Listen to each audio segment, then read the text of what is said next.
ओम नमो भगवते वासुदेवाय। ओम नमो भगवते वासुदेवाय। ओम नमो भगवते वासुदेवाय।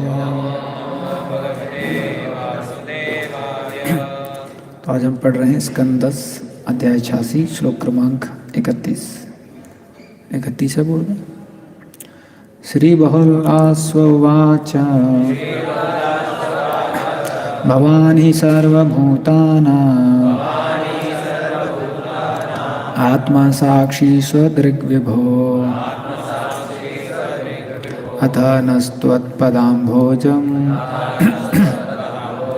स्मरतां दर्शनं गतः। श्री बहुलास्वाच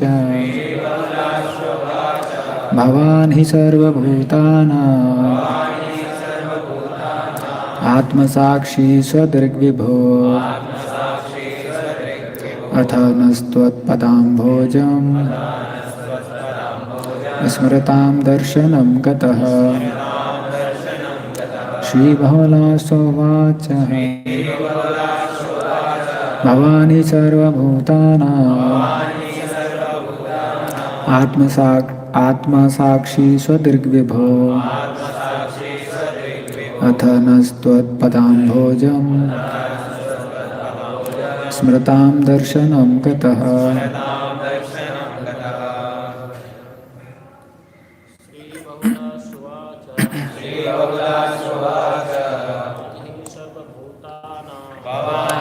सर्वभूतानां स्वदृग्विभो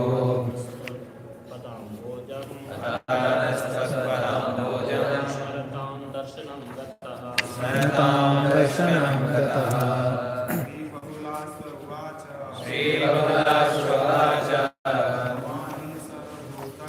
भवान् हि सर्वभूतानां आत्मसाक्षी स्वदृग्विभो अथ नस्त्वत्पदाम्भोजम् स्मरतां दर्शनं गतः। श्री बहुलास्वाच भवानि सर्वभूतानां आत्मसाक्षी स्वदृग्विभो अथ नस्त्वत्पदाम्भोजम् स्मरतां दर्शनं गतः। शब्दार्थ अनुवाद तथा तात्पर्य। हिज डिवाइन ग्रेस ऐसी भक्तिवेदांत स्वामी श्रील प्रभुपाद जी के शिष्यों द्वारा श्रील प्रभुपाद जी की जय। श्री बहुलास्वाच श्री बहुलास्व ने कहा भवान आप ही निसंदेह सर्व समस्त भूतानां जीवों के आत्मा परमात्मा साक्षी गवाह स्वदृक् आत्म प्रकाशित विभो हे सर्वशक्तिमान अथ इस प्रकार न हमको त्वत् तुम्हारे पदाम्भोजम चरण कमलों को स्मृतां स्मरण करने वालों को दर्शनम गतः दिख रहे हैं। अनुवाद। श्री बहुलास्व ने कहा हे सर्वशक्तिमान प्रभु आप समस्त जीवों के आत्मा एवं उनके स्वप्रकाशित साक्षी हैं और अब आप हम सबों को जो निरंतर आपके चरण कमलों का ध्यान करते हैं अपना दर्शन दे रहे हैं। तात्पर्य। श्री विश्वनाथ चक्रवर्ती बहुलास्व के आंतरिक भावों को इस प्रकार प्रकट करते हैं। बहुलास्व भगवान कृष्ण का यशोगान समस्त जीवों के प्रेरक आत्मा तथा चेतना के रूप में यह सोचकर करता है कि उस जैसे जड़ में भी उनकी कृपा से भक्ति जागृत हो सकी है। वह समस्त शुभ तथा अशुभ कार्यों के साक्षी रूप में भगवान की प्रशंसा करता है और विश्वास करता है कि उसने जो भी किंचित भक्ति की है वो भगवान को अवश्य ही स्मरण होगी। वह उन्हें स्वप्रकाशित किसी बाहरा साधन से कभी भी प्रकाशित या सूचित होने की आवश्यकता न रखने वाले तथा बहुलाश्व द्वारा उनका दर्शन पाने की चिर गुप्त अभिलाषा से अवगत बतलाता है। तो इससे जो पहला वाला श्लोक है उसका भी अनुवाद पढ़ेंगे। श्लोक क्रमांक 30। जब वे जी भरकर भोजन कर चुके तो उनके और प्रसन्न करने के लिए भगवान विष्णु के चरणों को अपनी गोद में रखकर और उन्हें सुखपूर्वक दबाते हुए राजा धीरे धीरे तथा मृदुल वाणी में बोला। ओम अज्ञानतिमिरन्धस्य ज्ञानाञ्जनशलाकया चक्षुरुन्मीलितं येन तस्मै श्रीगुरवे नमः। श्रीचैतन्यमनोभीष्टं स्थापितं येन भूतले स्वयं रूपं कदा मह्यं ददाति स्वपदान्तिकं। वन्देऽहं श्रीगुरु श्रीयुतापदकमलं श्रीगुरुवैष्णवांश रूपं सागरजातं सहगना रघुनाथं वितं तं सजीवं सावधूतं सावधूतं परिजनसहितं कृष्णचैतन्यदेवं श्रीराधा कृष्णपादां सहगना ललिता श्रीविशाखान्वितांश नमो विष्णुपादाय कृष्णपृष्ठाय भूतले श्रीमते भक्तिवेदांत स्वामीति नामिने। नमस्ते सरस्वती देवे गौरवाणी प्रचारिणे निर्विशेष शून्यवादी पाश्चात्य देशतारिणे। नमो महावदन्याय कृष्ण प्रेम प्रदायते कृष्णाय कृष्ण चैतन्य नामने गौरतुसे नमः। हे कृष्णा करुणा सिंधु दीनबंधु जगत्पते गोपेश गोपिका कांत राधा कांत नमोस्तुते। तप्तकांचन गौरांगी श्रीराधे वृंदावनेश्वरी वृषभानुसुते देवी प्रणमामि हरिप्रिये। वाञ्छाकल्पतरुभ्यश्च कृपासिन्धुमेव च पतितानां पावनेभ्यो वैष्णवेभ्यो नमो नमः। जय श्री कृष्ण चैतन्य प्रभु नित्यानंद श्री अद्वैत गदाधर श्रीवासादि गौर भक्तवृंद। हरे कृष्णा कृष्णा कृष्णा हरे हरे हरे राम राम राम हरे हरे। हरे कृष्ण। हम सभी भक्तों का आशीर्वाद चाहेंगे जिससे कि इस पर चर्चा कर सकें भगवान की प्रसन्नता के लिए और अपने शुद्धिकरण के लिए। ये जो है अभी 10वां स्कंद का 86 अध्याय 86 अध्याय और श्लोक क्रमांक 30 और 31। तो इससे पहले ये वर्णन आया था कि किस प्रकार से जो भगवान हैं उनको जो राजा श्रुतदेव हैं और जो राजा बहुलाश्व हैं ये भगवान को एक साथ में निमंत्रण करते हैं और भगवान इनका निमंत्रण जो है एक साथ स्वीकार भी कर लेते हैं और दोनों के यहाँ जाते हैं। लेकिन जैसे बहुलाश्व के यहाँ जाते हैं तो उनको ये नहीं दिखाई देता है कि वो श्रुतदेव के यहाँ गए और श्रुतदेव के यहाँ जाते हैं तो उनको ये नहीं दिखाई देता है कि बहुलाश्व के यहाँ पर गए। और अभी ये जो चर्चा चल रही है किस प्रकार से बहुलाश्व जो है वो भगवान का आदर सत्कार करते हैं। और उसके बाद में ये जो श्लोक है ये बोलते हैं कि आप समस्त जीवों के आत्मा एवं उनके स्वप्रकाशित साक्षी हैं और अब आप हम सबको जो निरंतर आपके चरण कमलों का ध्यान करते हैं अपना दर्शन दे रहे हैं। तो ये जो श्लोक है बहुत ही ज़्यादा स्पेशल श्लोक है। ये जो श्लोक है इसका खास करके जो विश्वनाथ चक्रवर्ती ठाकुर तात्पर्य दिए हैं, जो बहुलाश्व का आंतरिक मन है उसको उन्होंने प्रकट किया है। तो अगर किसी साधक को इस प्रकार का विश्वास भगवान की कृपा पे हो जाए तो हर परिस्थिति में वो खुशी से रह सकता है, आनंद से रह सकता है। तो यहाँ पर 3 चीज़ जो हैं वो बहुलाश्व के मन में चल रही हैं, जैसा विश्वनाथ चक्रवर्ती ठाकुर बताते हैं। पहला चीज़ है कि वो बताते हैं कि मेरे जैसा जड़ व्यक्ति भी आपकी कृपा से भगवान की भक्ति कर सकता है। ये पहला चीज़ उनके मन में चल रहा है। क्यों? क्योंकि भगवान अभी उनके यहाँ पर आ गए हैं। और दूसरा उनके मन में चल रहा है कि सभी कार्यों के साक्षी भगवान है। तो कोई भी व्यक्ति कुछ भी कार्य कर रहा है, यहाँ से ऊपर भी आता है स्व प्रकाशित साक्षी। भगवान जो है सभी कार्यों के साक्षी हैं। और सिर्फ साक्षी नहीं है, इसमें बताया गया है भगवान को अवश्य ही स्मरण होगी जो भी हम कार्य करते हैं। इसमें कि वो उनको विश्वास है कि उन्होंने जो भी किंचित भक्ति है वो भगवान को अवश्य ही स्मरण होगी। तो जो भी बहुलाश्वर ने भक्ति की है उनको विश्वास था कि भगवान को कभी भूलेंगे नहीं, उसको हमेशा देखेंगे और उसको कभी भूलेंगे नहीं।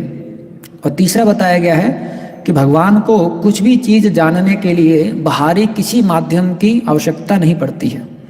तो इन्होंने बताया है क्योंकि मेरे हृदय में ये डिजायर था, ये इच्छा थी कि भगवान मेरे पास में आए, तो इच्छा भी भगवान को पता थी। बाहरी रूप से कोई और माध्यम से भगवान को कुछ पता करने का ज़रूरत नहीं है। तो ये जो तीन चीज़ हैं बहुत विशेष रूप से वो बताते हैं कि कैसे। पहला बताते हैं कि कोई व्यक्ति कितना भी अधम क्यों ना हो, पतित क्यों ना हो, वो भगवान की कृपा से भक्ति में आगे बढ़ सकता है। दूसरा, जो भी हम किंचित भक्ति करते हैं भगवान हमें उसके साक्षी रहते हैं और भगवान उसको कभी भी भूलते नहीं हैं। और तीसरा बताया गया है कि जो भगवान हैं उनको बाहरी रूप से कोई माध्यम नहीं चाहिए या बाहरी रूप से किसी की मदद नहीं चाहिए कुछ चीज़ को जानने के लिए। हर चीज़ हमेशा जो है भगवान को पता रहती है। तो इनके हृदय में जो इच्छा थी, जो इन्होंने किसी से नहीं बताया था, लेकिन फिर भी भगवान को पता था कि इनके हृदय में इच्छा है कि वो मेरा दर्शन चाहते हैं। तो कितना विशेष है। कई बार कुछ इच्छाएं होती हैं, हो सकता है आध्यात्मिक इच्छाएं हों, लेकिन कई बार हम उनको प्रकट नहीं कर सकते, लेकिन भगवान को पता रहता है कि इनकी ये अध्यात्म वाली इच्छा है। तो यहाँ पर हम थोड़ा सा इनके ऊपर चर्चा करेंगे जो बहुत ही मधुर है। अगर एक साधक को ये विश्वास हो जाए भगवान के बारे में तो फिर वो बड़े आनंद के साथ में भक्ति कर सकता है। तो पहला बताया गया है कि कोई जड़ व्यक्ति क्यों ना हो, कोई अधम से अधम व्यक्ति क्यों ना हो, कोई पतित से पतित व्यक्ति क्यों ना हो, वो भी बहुत अच्छा भक्त बन सकता है। कैसे? भगवान की कृपा से। तो ये जो 11वां स्कंद है इसमें एक बहुत अच्छा वो आता है, आप श्लोक भी इसमें कर सकते हैं 11.13.25।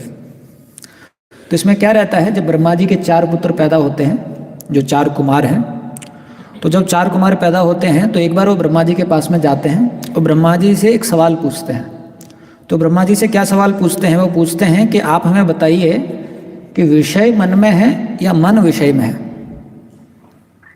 ये सवाल पूछते हैं कि विषय मन में है या मन विषय में है। आप में से कोई बताना चाहेगा इसका असली आंसर क्या है?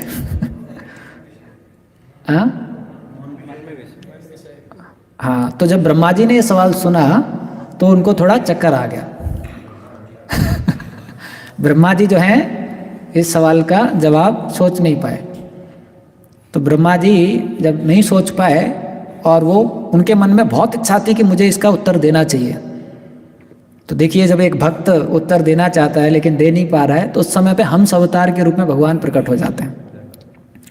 अब जब हंस अवतार के रूप में भगवान प्रकट हो जाते हैं तो भगवान जो है इस सवाल का जवाब देते हैं कि विषय मन में है या मन विषय में है।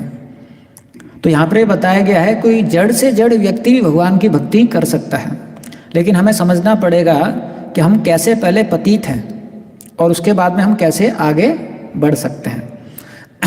कई बार होता है, जो छोटा बच्चा होता है, कई बार वो जानबूझ के कीचड़ में चला जाता है और फिर वहाँ से रोता है, मम्मी मम्मी मम्मी। तो उसकी मम्मी उसको बचाने के लिए नहीं आती है। मम्मी बोलती है, अरे तू जानबूझ के वहाँ चला गया, अभी चिल्ला रहा है, जा। तो कई बार अगर भक्त भी जानबूझ के पतित अवस्था में चला जाए और फिर बोले हे भगवान कृपा करो, हे भगवान कृपा करो, तो भगवान भी बोलेंगे अरे तू जानबूझ के वहाँ गया, अभी कृपा कृपा बोल रहा है। तो फिर भगवान उस पर कृपा नहीं करेंगे।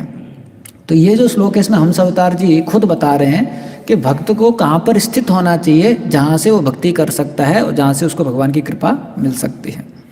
तो ये जो 25वां श्लोक है उसमें हंस अवतार जी जो हैं वो बताते हैं।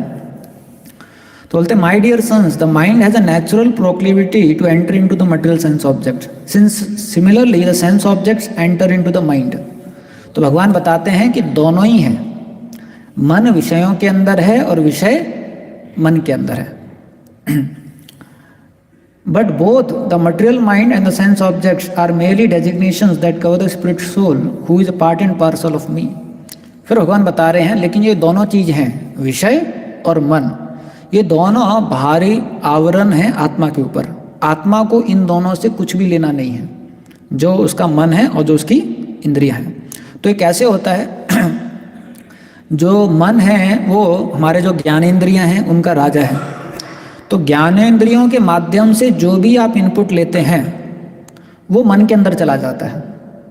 तो ज्ञानेंद्रियों से अगर आप विषय का सेवन करेंगे तो मन के अंदर क्या चला जाएगा? विषय चला जाएगा। इस प्रकार से मन के अंदर विषय चला जाता है। अब जब मन के अंदर विषय चला जाता है तो मन जो है विषयों के पीछे भागता है, इसलिए मन जो है अभी विषय के अंदर चला गया। आया समझ?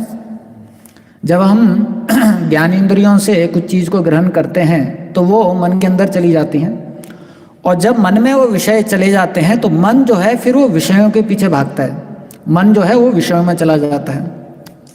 इसलिए आप देखना जो हमारा एक अध्याय आता है 7वें स्कंद में, जिसमें 4 स्पिरिचुअल ऑर्डर्स करके आता है, जिसमें जो हमारा आश्रम है, जो 4 आश्रम हैं उनके बारे में नारद मुनि व्याख्या बताते हैं। तो उसमें ब्रह्मचारी, ग्रस्त, वानप्रस्थ, संन्यास ऐसा करके व्याख्या बताते हैं। तो ब्रह्मचारी जीवन जो है उसमें स्वाध्याय जो है वो मुख्य धर्म के रूप में बताते हैं, और गुरु की जो सेवा है वो मुख्य धर्म है। फिर ग्रस्त है जिसमें वो दान करता है, गुरु की सेवा करता है, परिवार का देखभाल करता है। फिर वानप्रस्थ है। तो वानप्रस्थ में ऐसी कठोर तपस्याएं लिखी हुई हैं। क्यों? क्योंकि इतने सारे विषयों को मन के अंदर डाला है। अब जब तक आप उन विषयों को मन से नहीं निकालोगे और आप ये सोचोगे कि मेरा मन जो है कृष्ण की तरफ भागेगा, ये हो ही नहीं सकता है। इसलिए शास्त्रों में बताया गया है कि सेंस इंगेजमेंट या सेंस ग्रेटिफिकेशन, उससे सेंस कंट्रोल नहीं हो सकता है। अगर हम इंद्रियों का भोग करेंगे, इंद्रियों का तर्पण करेंगे और ये आशा रखेंगे कि हमारी इंद्रियां एक दिन संयम हो जाएंगी, तो ऐसा कभी नहीं होगा। तो इसलिए वानप्रस्थी जो रहते थे वो इतनी कठोर तपस्या करते थे। जितने भी विषयों को उन्होंने मन के अंदर में प्रवेश किया है, अभी उन विषयों को वो नकारते थे, और अच्छे जो इनपुट हैं, भगवान का जो चिंतन है, भगवान का नाम है, भगवान की कथा है, उनको जो है मन के द्वारा याद करने का प्रयास करते थे, जिससे कि धीरे धीरे करके जो सारे विषय हैं वो चले जाएं और भगवान का जो स्मरण है वो मन में आ जाए। जब हमारा ये चीज हो जाएगा तो मन फिर क्या होगा? भगवान के पीछे भागने लग जाएगा। तो यहाँ पर ये बताया गया है कि विषय जो है वो मन के अंदर चले जाते हैं और जो मन है वो विषयों के अंदर चला जाता है। और जो भौतिक मन है उसका स्वाभाविक रूप क्या रहता है, उसका स्वभाव क्या रहता है? जो भौतिक मन है कि उसके अंदर विषयों के प्रति भागने का ज़्यादा स्वभाव रहता है और विषयों को ग्रहण करने का स्वभाव रहता है। इसलिए जो भौतिक मन होगा वो हमेशा चाहेगा कि मैं कुछ भौतिक चीज़ देखूं, मैं कुछ भौतिक चीज़ सुनूं, मैं कोई भौतिक चीज़ है उसका सेवन करूं। और जितना ज़्यादा उसके अंदर वो प्रवेश करेगा उतना ज़्यादा उसका वो भाव जो है वो बढ़ता जाएगा। एक कथा में एक महाराज जी बताते हैं कि हमारे हृदय में 2 प्रकार के कुत्ते हैं। एक हम बड़े कुत्ते हैं, उसके अंदर भी 2 और कुत्ते हैं छोटे वाले। तो एक जो है कुत्ता जो है उसको हम लोगों ने बहुत मजबूत बना दिया है। क्यों? क्योंकि उसको हम लोगों ने इतने विषयों से भोग कराया है। और जो अच्छा कुत्ता है उसको हमने कभी कुछ खाना दिया ही नहीं, तो वो बेचारा एकदम सूख के पतला होके कोने में पड़ा हुआ है। और जो खराब कुत्ता है उसको हमने बहुत ज़्यादा सेवन किया है, तो वो हाथी जैसा बन गया। तो अभी जब भी हमारा कहीं मन करता है कि मुझे कृष्ण का नाम लेना है, जो छोटा सा कुत्ता है वो बोलता है कृष्ण का नाम ले लो। तो जो बड़ा सा कुत्ता बोलता है हट, कृष्ण का नाम लेगा, चल पास्ता बनाया, पास्ता खाएगा, कृष्ण का नाम लेगा। तो इस प्रकार से वो बड़ा कुत्ता जो है जो ओरिजिनल कुत्ता है उसको पास्ता की तरफ लेके चला जाता है ऐसा। तो ये क्या है, फिर उसके लिए बहुत मुश्किल हो जाता है। तो अभी तक हम लोगों ने इतने सारे जन्मों से, आप सोचिए, क्योंकि मन तो हमेशा आत्मा के साथ जाता है ना, तो इतने सारे जन्मों से नाना प्रकार की इंद्रियों से नाना प्रकार के विषयों को सेवन करके मन के अंदर डाला है। आप सोचिए, आपने पूरी दुनिया में क्या नहीं खाया होगा, 84 योनियों को भी खाया होगा, अलग अलग योनियों में हमने जन्म लिया होगा। जय श्री श्री राधा माधव की जय, श्री श्री जानकी जानकी वल्लभ सम्मान की जय, श्री श्री निताय गौर सुंदर की जय, श्री प्रभुपाद की जय। तो आप सोचिए, हम लोगों ने इतनी सारी योनियाँ ली हैं। किसी योनि में हम सुअर भी बने होंगे, किसी योनि में शेर भी बने होंगे, किसी योनि में हाथी भी बने होंगे, किसी योनि में कीट पतंग भी बने होंगे, मच्छर भी बने होंगे, खून भी पिया है हम लोगों ने। तो ऐसा कुछ चीज़ नहीं है जो हमने नहीं खाया है। और वैसे ही हम लोगों ने पता नहीं किस किस प्रकार के जन्म लिए होंगे, कैसे कैसे भोग किए होंगे, ऐसा। तो मन में आप सोचिए कितना कुछ है। तो इसलिए जो मन का स्वभाव है वो इंद्रियों की तरफ देखते ही एकदम भाग जाता है, क्योंकि इंद्रियां को जो विषय है मन के अंदर इतना ज़्यादा है कि जैसे ही वो विषय वस्तुओं को मन देखता है उनकी तरफ भाग जाता है, ऐसा। आप देखना, हम कथा में भी क्यों ना बैठे हों, अब यहाँ कथा है, लेकिन सोचो पीछे से कोई व्यक्ति आता है जो बहुत अच्छा परफ्यूम लगा के आया है, तुरंत जो हमारी नाक, तुरंत हमारा जो भाव है उधर की तरफ चला जाएगा, हमारा ध्यान जो है उधर की तरफ चला जाएगा।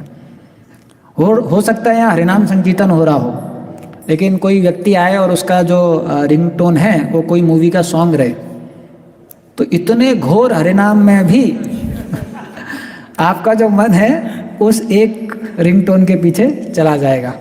हो सकता है अभी आप भक्त हो तो बोला देखो प्रभु जी क्या बजा रहे हैं, लेकिन आपका ध्यान तो चला गया उधर क्यों? क्योंकि हमारा जो विषय मन है वो विषयों के प्रति इस प्रकार से भागता है। तो इसमें ये बता रहे हैं, इसका तात्पर्य है वो भी बहुत सुंदर है, प्रभुपाद जी लिखे हुए हैं प्रभुपाद जी के शिष्यों द्वारा। तो इसमें बताया हुआ है कि जब ये सवाल पूछते हैं तो विश्वनाथ चक्रवर्ती ठाकुर बताते हैं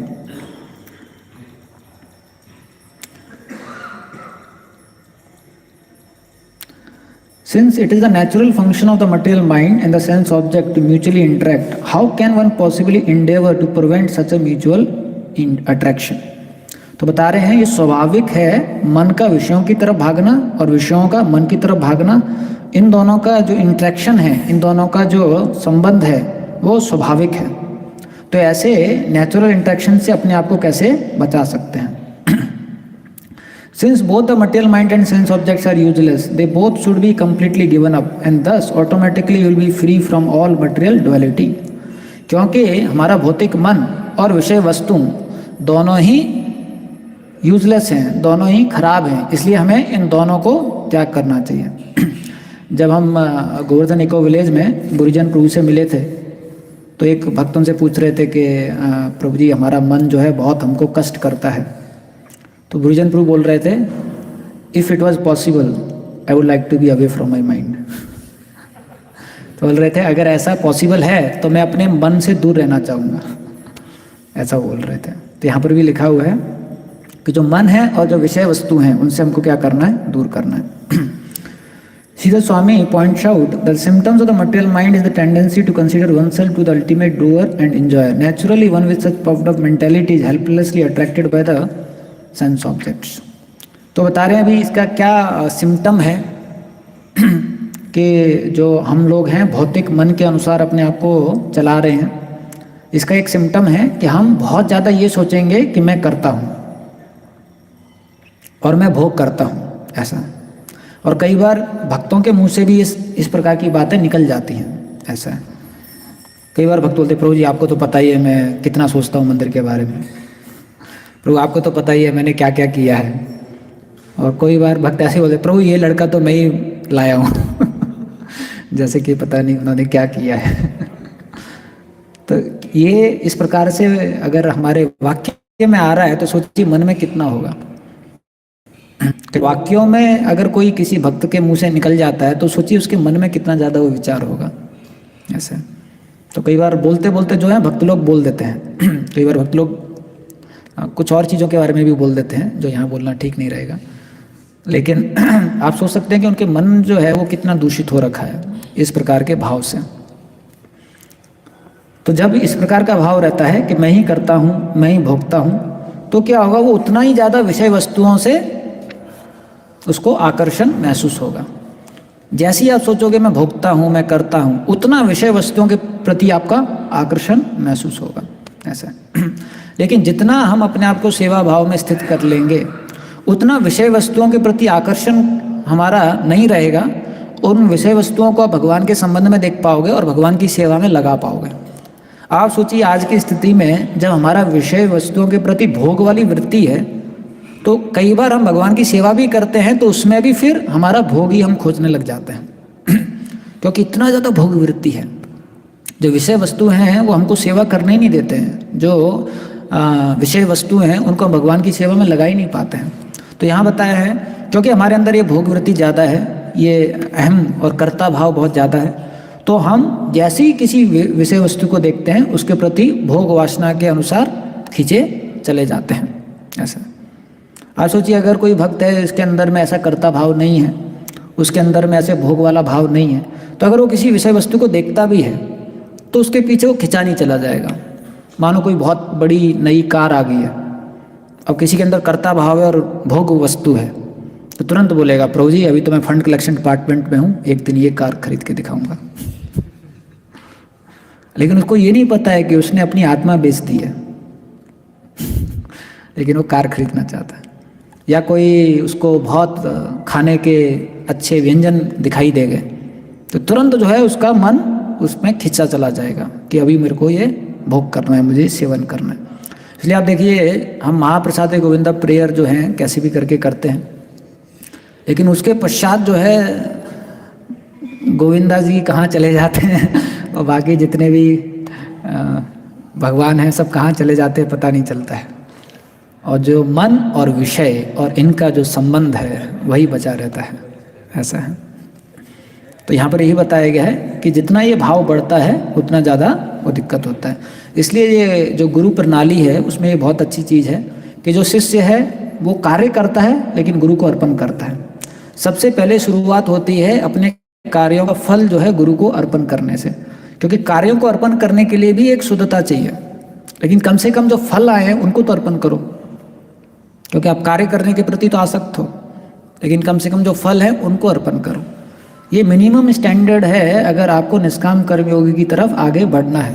पहले आपको फल जो है वो गुरु को अर्पित करना पड़ेगा, और धीरे धीरे करके फिर कार्य भी गुरु को अर्पित करने पड़ेंगे, कार्य भी फिर गुरु के अनुसार करने पड़ेंगे। जो गुरु जी चाहते हैं वही हमारा ध्येय हो जाता है, वही हमारा कार्य हो जाता है।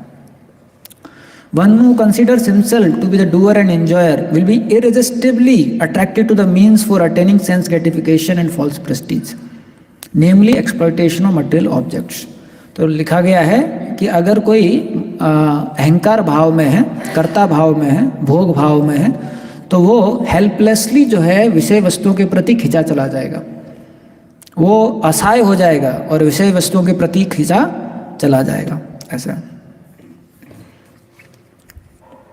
Namely the exploitation of material objects, ऐसा। Above the material mind, however, is intelligence, which can perceive the existence of eternal spirit soul. It is not possible to separate material mind from the sense object because they naturally exist together. Therefore, by intelligence, one must realize one's eternal form as a spirit soul, part and parcel of the Lord. तो यहाँ बताया गया है, लेकिन जो ये मन है उसके ऊपर बुद्धि है। अगर हम बुद्धि का प्रयोग करें तो हम लोग इससे बचने का प्रयास कर सकते हैं, लेकिन स्वाभाविक रूप से मन और विषय हैं ये एक साथ में चलते हैं। लेकिन जो हमारा बुद्धि है वो आध्यात्मिक बुद्धि होना चाहिए, और वो आध्यात्मिक बुद्धि कहाँ से आता है? गुरु, साधु, शास्त्र से आता है। अभी जो हमारा भौतिक बुद्धि है वो तो मन जिस प्रकार से चाहता है उसको मदद करने के लिए प्लान्स बताएगा। अभी जो हमारा भौतिक बुद्धि है वो तो भौतिक जो मन के प्लान है, जो विषय वस्तु है, उनको भोग करने के तरीके बताएगा। लेकिन जो आध्यात्मिक बुद्धि है उसका अगर हम सहारा लेंगे तो फिर आगे भक्ति में बढ़ सकते हैं। तो इस प्रकार से भगवान जो है ये बता रहे हैं कि जो मन है वो किस प्रकार से इसमें लगा हुआ है। तो ये हम देखते हैं कि अगर मन जो है इस प्रकार से विषय वस्तु में लगा रहेगा तो बहुत ज़्यादा मुश्किल होता है। तो इसमें दो सॉल्यूशन जो है मुख्य करके भगवान बताते हैं। पहला बताते हैं, अगर हम हायर इंटेलिजेंस का यूज़ करेंगे, ऊंची जो बुद्धि है उसका इस्तेमाल करेंगे तो मन के प्रभाव से बच सकते हैं। और ऊंची बुद्धि का इस्तेमाल करने का अर्थ क्या है? गुरु साधु शास्त्र जो है उनसे जो बुद्धि मिल रही है, उन्होंने जो ज्ञान दिया है, उस ज्ञान के आधार पर अगर हम अपना जीवन यापन करेंगे तो हमारे को अच्छा होगा।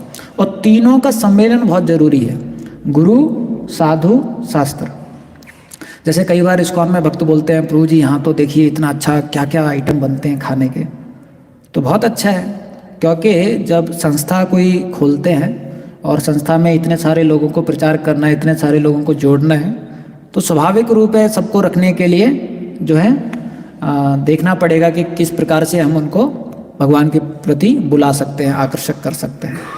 लेकिन हमको देखना पड़ेगा कि शास्त्रों में क्या बताया गया है। भक्ति में आगे बढ़ने के लिए प्रभुपाद जी ने एनओई में क्या बताया है, भागवतम में क्या बताया है, और अधिकतर करके जो साधु जीवन जीते हैं वो किस प्रकार से अपना जीवन जीते हैं। तो अगर आप गुरु साधु शास्त्र तीनों के मिश्रण से जब ज्ञान लेंगे तो आपको एक मैच्योर ज्ञान मिलेगा कि मुझे आगे भक्ति में बढ़ने के लिए क्या चाहिए। वरना फिर कई बार हम लोग जो है वो कई बार दिक्कत में आ जाएंगे और ये सोचेंगे कि जो मैं कर रहा हूँ वो बिल्कुल सही कर रहा हूँ। तो गुरु साधु शास्त्र जो है उनसे जो बुद्धि मिलता है, अगर हम उनका पालन करेंगे, उस बुद्धि के अनुसार अपना जीवन यापन करेंगे तो बच सकते हैं। और दूसरा इसमें भगवान जी बताते हैं कि जो विषय है और जो मन है, रजोगुण और तमोगुण में इनका जो मिलन है वो आप रोक नहीं सकते हो। अगर हम रजोगुण में हैं या तमोगुण में हैं तो जैसे ही विषय आए और मन आए वो मिल जाएंगे। आप कितना भी रजोगुण और तमोगुण में शास्त्र याद करने का प्रयास करो, अपना सिद्धांत याद करने का प्रयास करो, चाहे राधा माधव का फोटो सामने रख लो, लेकिन रजोगुण और तमोगुण रहेगा तो विषय और मन वो आपस में चिमक की तरह चिपक जाएंगे ऐसे। तो आप देखिए हमारे प्रसादम हॉल में तो भगवान की फ़ोटो है, लेकिन जब विषय और मन तो जो है मिलन जो है उसको कोई रोक नहीं सकता है। तो दूसरा चीज़ इसमें बताते हैं कि सतोगुण जो है वो बहुत महत्वपूर्ण है। जब आप सतोगुण में स्थित रहेंगे तो ही है आप विषय को विषय के रूप में देख सकते हो। मन जो है कैसे आपको चीटिंग कर रहा है वो समझ सकते हो, वरना हम नहीं समझ सकते, नहीं देख सकते। जो आध्यात्मिक ज्ञान भी है वो सतोगुण में ही आप उसको ग्रहण कर सकते हो। तो इसकी चर्चा हम आगे कभी करेंगे। इसमें सतोगुण के बारे में बहुत बताया गया है, किस प्रकार से अगर हम सतोगुण में स्थित रहते हैं तो अच्छी तरीके से आध्यात्मिक ज्ञान उसको ग्रहण भी कर सकते हैं और उसको अपने जीवन में अपना भी सकते हैं।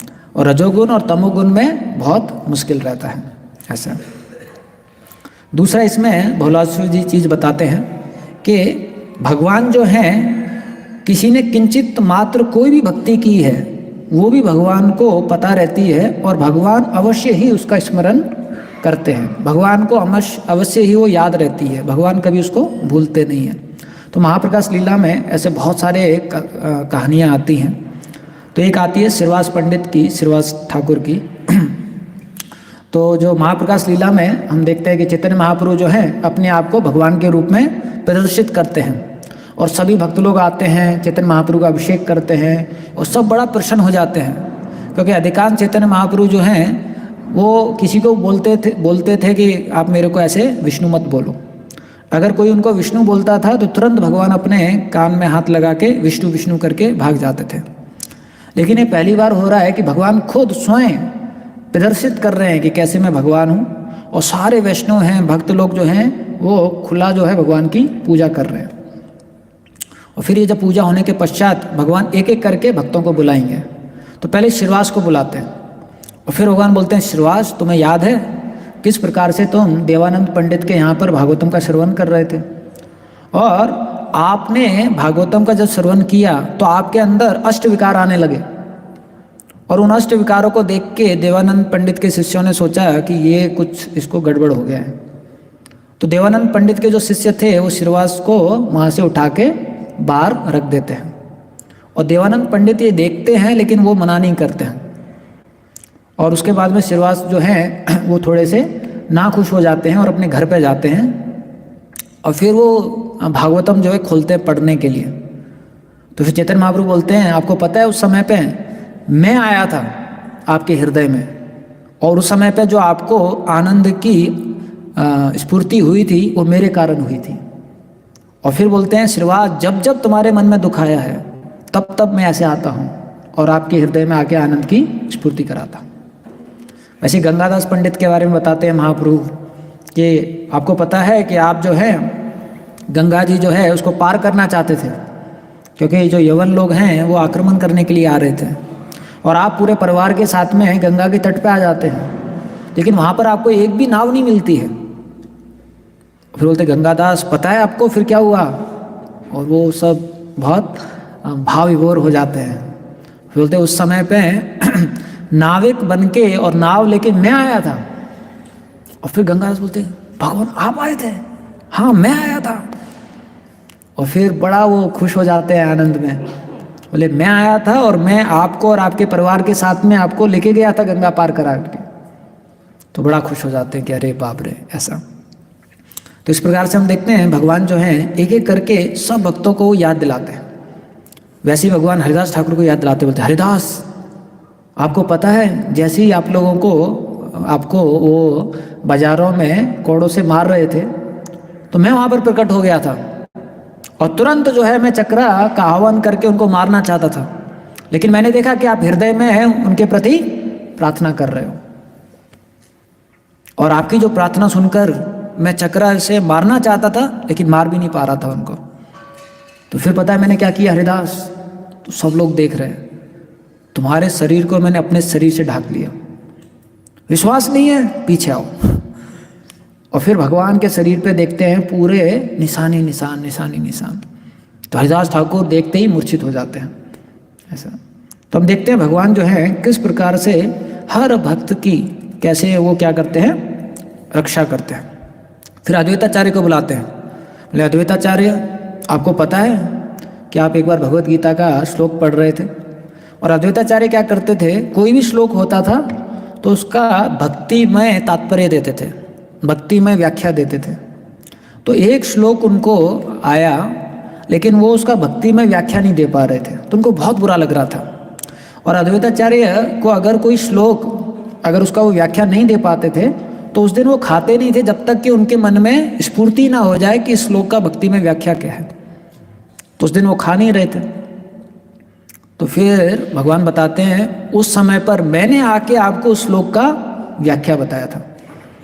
और फिर बताते हैं अद्वैताचार्य जब जब आपके मन में इस प्रकार से किसी श्लोक को अर्थ जानने की उत्कंठा हुई है तो उस समय पे मैं ही प्रकट होता हूँ और मैं ही आपको जो भाव है वो देता हूँ। तो जब अद्वैताचार्य सुनते हैं तो एकदम जो है भाव विभोर हो जाते हैं ऐसे। तो महाप्रकाश लीला में आप देखोगे भगवान ऐसे एक एक करके सबको बुलाते हैं और एक एक करके सबको ये बताते हैं कि कैसे जो है मैं ही उस समय पे आया था और आपकी जो है मैंने मदद की थी। प्रभुपाद जी की ज़िंदगी में भी हम देखते हैं जब प्रभुपाद जी जो हैं जलदूता से जा रहे होते हैं और उनको हार्ट अटैक आता है तो भगवान स्वयं आते हैं और भगवान प्रभुपाद जी को बोलते हैं आप चिंता मत करो, आप बस वहाँ पर चलो, वहाँ पर सब आयोजन जो है मैंने कर दिया है, आपको बस वहाँ पर जाना है। और उस समय के जो कैप्टन थे जो जहाज़ चला रहे थे तो वो बताते हैं कि उन्होंने कितने सालों से वो जहाज़ चला रहे हैं लेकिन कभी भी इतना शांत सागर उन्होंने देखा नहीं है। तो वो कैसे हो गया। और उससे पहले हम सुनते हैं कि सागर में इतनी लहरें आ रही थी और उसकी वजह से प्रभुपाद जी जो हैं उनको बड़ा कष्ट हो रहा था। लेकिन जब भगवान आए तो और भगवान ने प्रभुपाद जी को बताया कि देखिए मैं ही चला रहा हूँ, आप चिंता मत करो अभी, और पूरा सागर जो है वो शांत हो गया और प्रभुपाद जी को वो लेके चले गए। तो हम देखते हैं कि भगवान जो हैं व्यक्तिगत रूप से भक्तों के जीवन में मदद करने लग जाते हैं। इसलिए भगवान की भक्ति जो कोई व्यक्ति करने लग जाता है तो बड़ा विशेष हो जाता है। कई बार हमको समझ में ना आए ये, लेकिन ऐसी बात है, अगर कोई भगवान की भक्ति करता है तो बड़ा विशेष है। मानिए अगर आप बीमार हो गए तो आप हर कोई क्या थोड़ा डर जाता है जब बीमार होता है तो, क्योंकि हॉस्पिटल में जाना है, वो डॉक्टर बेचारा सही मूड में है कि नहीं है, और वो सही सुन रहा है कि नहीं सुन रहा है, सही इलाज कर रहा है कि नहीं कर रहा है। कई बार वो फ़ोन पे बात कर रहा है, हाँ हाँ हाँ हाँ क्या है, हाँ क्या है, हाँ हाँ, दोनों जगह हाँ चल रहा है, समझ में नहीं आ रहा है कि सिम्टम्स कहाँ से सुन रहे हो। और कई बार होता है कि उसने यहाँ काट दिया, बाद में बोलता है ओह सॉरी आपका राइट किडनी में था क्या? बोले हाँ दर्द तो राइट किडनी कर रहा था। बोले ओह तभी यहाँ कुछ मिला नहीं। लेकिन भक्त आप हो, जब आप हॉस्पिटल में जाएंगे तो भगवान परमात्मा के रूप में डॉक्टर को बोलेंगे भैया भक्त है, ध्यान से, पहले फ़ोन हटाओ, फ़ोन हटाओ, होश में रहो, अब काटो, प्रॉपर काटना, आगे पीछे नहीं कुछ। एक भक्त का शरीर है। और आपको ये व्यक्तिगत रूप से अनुभव होगा, क्योंकि आप भक्त हो तो भगवान बहुत व्यक्तिगत रूप से और विशेष रूप से आपको आदान प्रदान करेंगे। हम बहुत सारी यात्राओं में जाते हैं, तो कई यात्राओं में हम थोड़ा सा रिस्क लेने का प्रयास करते हैं।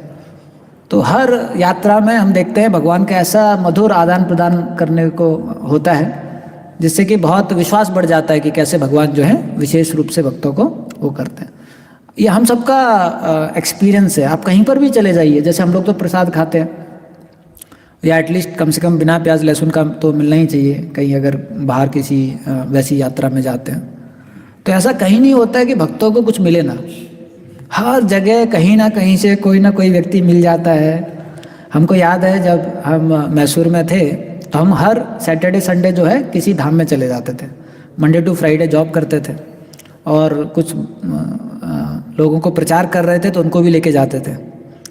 तो हमने थोड़ा सा देखा था कि पास में मेलकोटे करके जगह है, तो उस समय पे 2011 की बात है, उधर कुछ ज़्यादा था नहीं।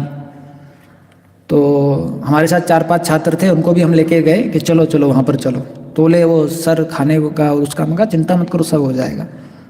और हमने कुछ अकोमोडेशन बुक नहीं किया था, कुछ खाने वाने का कुछ नहीं था, तो वहाँ चले गए। जब वहाँ पहुँचे तो मैंने देखा वो पूरा गाँव है। मैं बोला ये कैसी जगह है? फिर बोले कि सर यहाँ तो कुछ दिख नहीं रहा है। मैं कहा नहीं अभी दर्शन करते हैं, पहले दर्शन कर लेते हैं। फिर तिरुनारायण जी के दर्शन किए। उसके बाद में जो योग नरसिम्हा है वो बड़े पहाड़ के ऊपर है। तो फिर बोले कि सर भूख लग रहा है। मैं कहा थोड़ा रुक जाओ, अभी योग नरसिम्हा है, नरसिम्हदेव जी उनका दर्शन करते हैं। तो हम जब ऊपर जा रहे हैं तो सब और थकान बढ़ती जा रही है। मन ही मन में मैं भी सोच रहा था कि अब वापस आने के बाद तो इनको कुछ खाने को देना पड़ेगा, वरना बेचारे तंग करेंगे मेरे को। लेकिन कैसे भी करके गए दर्शन के लिए। और जब वापस आ रहे थे तो एक सैफरन में कोई व्यक्ति फुटबॉल लाइव कर रहा था उसकी सीढ़ियों पे। देखो जब हम जा रहे थे तब नहीं दिखाई दिया, क्योंकि भगवान को पता था ये लोग दर्शन भी नहीं करेंगे।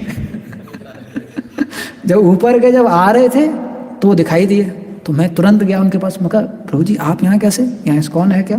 बोले हाँ एक छोटा सा ही सेंटर है यहाँ पर। प्रभु जी थोड़ा प्रसाद मिलेगा, ये लोग सब भूखे। हाँ चलो चलो। तो उनका भी समय हो गया था, 1 घंटे के लिए आते थे वो प्रसाद वितरण करने के लिए वहाँ पर। तो हम वहाँ गए, तो जब वहाँ पर पहुँचे तो राजभोग जो है भगवान का वो निकल के बाहर आ रहा था। तो और वहाँ के जो अध्यक्ष थे, तो वहाँ 2 ही भक्त थे, एक अध्यक्ष थे एक ये थे। तो उन्होंने बोला आपको प्रसाद चाहिए? हाँ प्रभु जी बहुत सब भूख लगा है, सब प्रसाद चाहिए। बोले आज कोई और अतिथि तो आया नहीं है, आप ही लोग आए हैं, तो ये सब राजभोग आप लीजिए। तो उसमें 3-4 सब्जियाँ थी, पूड़ी थी, स्वीट था, वो सब भक्तों को मिल गया खाने के लिए। तो हमने देखा कहीं पर भी आप जाइए भगवान जो है व्यक्तिगत रूप से आपको सब कुछ प्रोवाइड करेंगे। मतलब कठिन से कठिन स्थिति क्यों ना हो ऐसा। तो यहाँ पर यही बताया गया कि भगवान जो हैं आप जो भी भक्ति करते हैं उसको हमेशा स्मरण रखते हैं। और तीसरा यहाँ पर बताया गया है, बहुलासु बताते हैं कि आपके हृदय में जो भी इच्छा है, चाहे आप भगवान को बताओ या ना बताओ, या किसी भी प्रकार से भगवान जानना चाहे, तो ऐसा नहीं कि बाहरी रूप से उनको जानने की ज़रूरत है, भगवान को सब पता है। तो आप देखोगे जब महाप्रकाश लीला में बीच में भगवान बोलते हैं आप जाओ और श्रीधर को बुला के लाओ, तो सारे भक्त बोलते हैं कि भगवान हमारे मंदिर में तो नहीं है इस नाम का कोई भक्त। बोलते हैं अरे श्रीधर बहुत महान भक्त है, जाओ उसको बुला के लेके आओ। तो सब भक्त बोलते हैं भगवान पता नहीं कौन श्रीधर है, कहाँ से लेके आए। तब भगवान बोलते हैं ऐसा करो जाओ और नवद्वीप के कोने में जाना, और वहाँ पर एक जगह से आपको आवाज़ सुनाई देगी। श्रीधर पूरे दिन में तो केले बेचता है, केले के सामान है वो बेचता है, और पूरे रात में मेरा नाम रोके जप करता है। तो अभी वो क्रंदन करके मेरा नाम जप कर रहा होगा। आप जाओ, जहाँ से हरे कृष्ण महामंत्र की आवाज़ सुनाई दे उसी दिशा में चले जाना, आपको सीधर मिल जाएंगे। तो सारे भक्त लोग चले जाते हैं, एक जगह पे जाते हैं तो एक जगह से कोई रो रो कर रात में जप कर रहा है। सोचिए आप, हम लोग दिन में सो जाते हैं, वो रात में जग कर जप कर रहे थे। तो भक्तों को सुनाई देती है आवाज़, तो तुरंत जाते हैं और फिर जो है सीधर को वहाँ से बुला के लेके आते हैं। ऐसा तो हम देखते हैं भगवान से कोई भी चीज़ और कोई भी इच्छा जो है वो छुपी नहीं रहती है। इसलिए जब भगवान आदान प्रदान करते हैं भक्तों से, तो भक्त जो है कई बार रोने लग जाता है, क्योंकि कुछ इच्छा होती है आपने जो 10 साल पहले की थी, फिर बाद में भूल गए उसको, आध्यात्मिक इच्छा। लेकिन भगवान को याद रहता है किसने उस समय पे ये इच्छा किया था, और फिर भगवान कहीं जाके उसको पूर्ति कर देंगे कि देखिए आपकी इच्छा थी, आप इसको अभी मेरी सेवा में लगा सकते हैं। ऐसा तो बहुलास्तु जो हैं ये सब याद कर रहे हैं कि देखिए मेरी इच्छा थी, मैंने तो सोचा भी नहीं था कि भगवान जो है इस प्रकार से यहाँ पर ऐसे आ जाएंगे, लेकिन भगवान जो है आ गए। ऐसा और देखिए जैसे मातंग ऋषि जो हैं वो सबरी को बस बोल के चले गए कि आप यहाँ पर सेवा कीजिए और एक दिन प्रभु राम आएंगे। ऐसा नहीं कि भगवान राम को मैसेज भेज दिया था कि भगवान मैंने प्रॉमिस किया है सबरी को और आप देख लेना ऐसा भी नहीं, बस बोल के चले गए। और ऐसा नहीं कि सबरी ने फ्लेक्स लगा रखा था कि मेरे गुरु ने ऐसा बोला है, तो अगर कोई राम जी को जानता है तो उनको थोड़ा बता देना कि मैं इंतज़ार कर रही हूँ यहाँ पर। ऐसा भी कुछ नहीं था, बस वो आराम से। और कहाँ पर अभी भी आप जाएंगे किष्किंधा हम्पी, जो सबरी का पंपा सरोवर वगैरह जो स्थान है, अभी भी इतना रिमोट है, अभी भी इतना जंगलमय है। उस समय पर भी वो जो है वहाँ पर एक जगह पर रह के बस रोज़ जो है उसको साफ करना, भगवान का इंतज़ार करना। और एक दिन जो है भगवान वहाँ पर आ गए ऐसा, और फिर जो है उनको भगवान के दर्शन हो गए ऐसा। तो इसलिए भक्ति में ये बड़ी विशेषता है कि अगर हम जो हैं विषयों से दूर रहकर भगवान पे विश्वास रखकर भगवान की अच्छी तरीके से भक्ति करने का प्रयास करेंगे, अपना अच्छा प्रयास करेंगे, और भौतिक जो कथाकथित इंद्र तृप्ति है उससे बचने का प्रयास करेंगे, तो आप देखना आपकी आध्यात्मिक जितनी भी इच्छा हैं वो भगवान पूर्ति करेंगे। और हर पल, हर क्षण, हर परिस्थिति में भगवान जो है आपकी मदद भी करेंगे। हरे कृष्णा। तो इसी के साथ हम विराम देंगे। श्रील प्रभुपाद की जय। किसी का कोई सवाल है तो पूछ सकते हैं, माइक दे दीजिए इनको। हरे कृष्ण। हरे कृष्ण। बहुत अच्छी क्लास।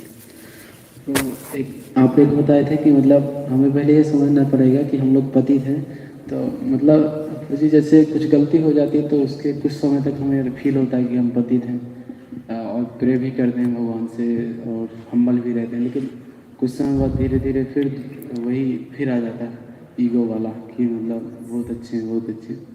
तो मुझे ये कैसे याद रख सकते हैं? हाँ, इसलिए भक्ति सिद्धांत सरस्वती ठाकुर जो हैं वो अपने सभी शिष्यों को बोलते थे रोज रात में सोने से पहले ये वाला भजन गाइए, अमार जीवन सदा पापे रत। क्योंकि रोज अगर आप ये नहीं गाएंगे तो रोज आपके मन में ये भजन आएगा, हम करता हम भोगी। तो आपको वो गाना पड़ेगा रोज रोज उसका चिंतन। अगर हम थोड़ा सा अच्छी तरीके से चिंतन करेंगे तो अच्छी तरीके से हमको थोड़ा समझ में आएगा कि किस प्रकार से मैं बहुत ज़्यादा पतित हूँ। आप देखना जितने भी गोस्वामीज हैं एक तरीके से वो बहुत उन्नत हैं। अब जैसे रूप गोस्वामी हैं, सनातन गोस्वामी हैं, फिर भी अपने आप को पतित मानते थे। क्या सोच के कि हम लोगों ने यावन के यहाँ पर सेवा किया था। तो कुछ भी अगर हमने कमी है, जबकि वो कमी नहीं है उनकी, तो उसको याद कर करके हमें क्या करना चाहिए, विनम्र रहना चाहिए। भक्ति में अगर विनम्र रहेंगे तो हर चीज़ से बच जाएंगे, अपराधों से बच जाएंगे, कुछ गलत कार्यों से बच जाएंगे। लेकिन अगर अहंकार हमारा भक्ति जीवन में बढ़ेगा तो वो सबसे बड़ा पतन का कारण है। सब चीज़ का शुरुआत अहंकार से ही है। ऐसा यस।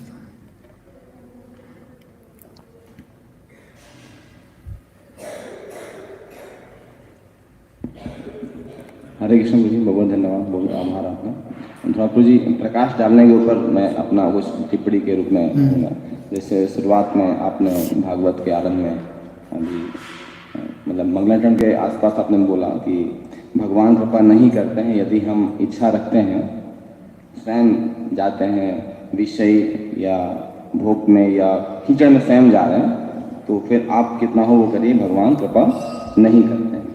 तो इस संदर्भ में जैसे श्री रामचरितमानस में लंका कांड में जब हनुमान जी और विभीषण जी का मिलन होता है तो उसमें बोलते हैं कि विभीषण जी बोलते हैं हनुमान जी से कि बिनु हरि कृपा, मतलब अब मोहि भा भरोसा हनुमंता, बिनु हरि कृपा मिला ही नहीं संता।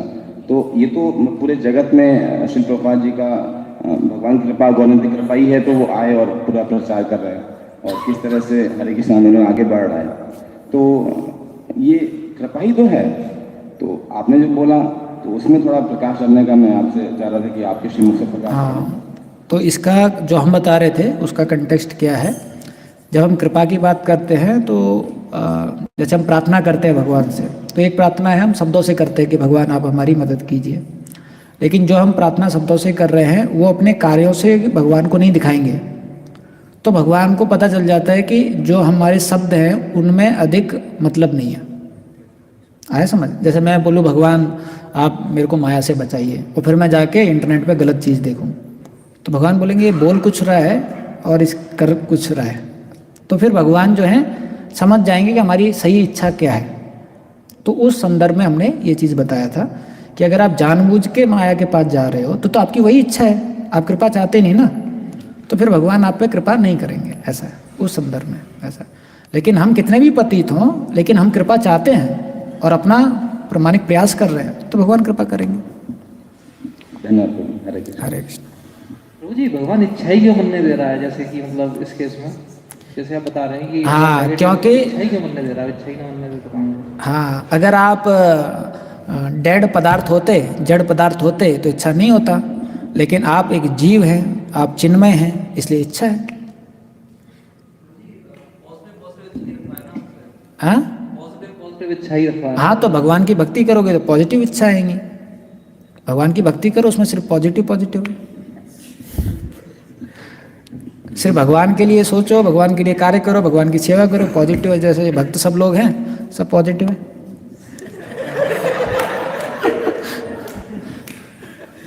क्यों? है ना, सब पॉजिटिव, उसमें नेगेटिव कुछ है ही नहीं। सुबह से रात तक सब पॉजिटिव पॉजिटिव ही है।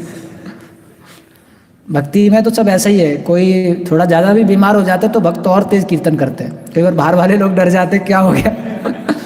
भक्त लोगों को पता चलता है कि अभी ये जाने वाला है, मतलब कि आध्यात्मिक जगत जाने वाला है।